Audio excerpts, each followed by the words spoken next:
வணக்கம் வணக்கம் வணக்கம் நண்பர்களே. அதாவது ஆதாரங்களை வெளியிட்டது தமிழக அரசு. மாட்டிக்கொண்டாரா ஆளுநர் ரவி? முன்னாள் அமைச்சர்கள் எம்ஆர் விஜயபாஸ்கர் மற்றும் கேசி வீரமணி உள்ளிட்டோர் மீதுள்ள ஊழல் குற்றச்சாட்டுகள் மீது நடவடிக்கை எடுக்க வேண்டும் அப்படின்ற மாதிரி ஆளுநர் அனுமதி அளிக்க வேண்டும் என தமிழக அரசு சார்பில் கடிதம் எழுதப்பட்டிருந்தது.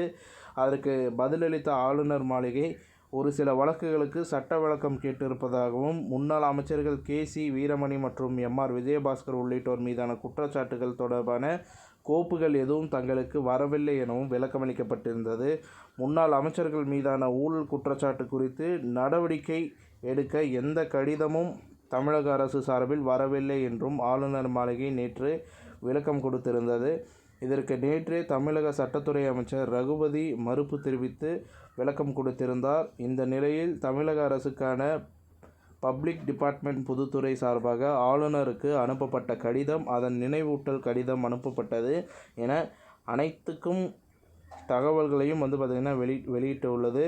ஸோ கடந்த மே மாதம் 15ஆம் தேதி கவர்னருடைய செயலாளர் அனுப்பப்பட்ட கடிதத்தை பெற்றுக்கொண்டு அக்னாலஜ்மெண்ட் போட்டதற்கான கடிதம் விவரம் கடந்த 2022 செப்டம்பர் மாதம் 12ஆம் தேதி ராஜ்பவ் அவர்களுக்கு அனுப்பப்பட்டதற்கான கடிதத்தை வாங்கிவிட்டேன் என்று சொன்ன அக்னாலஜ்மெண்ட் விவரங்களை பார்த்திங்கன்னா பப்ளிக் டிபார்ட்மெண்ட் வெளியிட்டிருக்கிறார்கள். அந்த 2 கடிதங்களையும் பெற்றுக்கொண்டதாக ஆளுநர் மாளிகை வழங்கிய ஒப்புகை சீட்டுகளையும் தமிழக அரசு வெளியிட்டுள்ளது. கோப்பை பெற்றுக்கொண்டதற்கான ஒப்புதல் கையெழுத்தும் போட்டுவிட்டு அறிக்கை கிடைக்கவில்லை என்று கூறுவது ஆளுநர் அலுவலகத்திற்கு அழகல்ல. என் சட்டத்துறை அமைச்சர் ரகுபதி நேற்று கூறியிருந்தார்.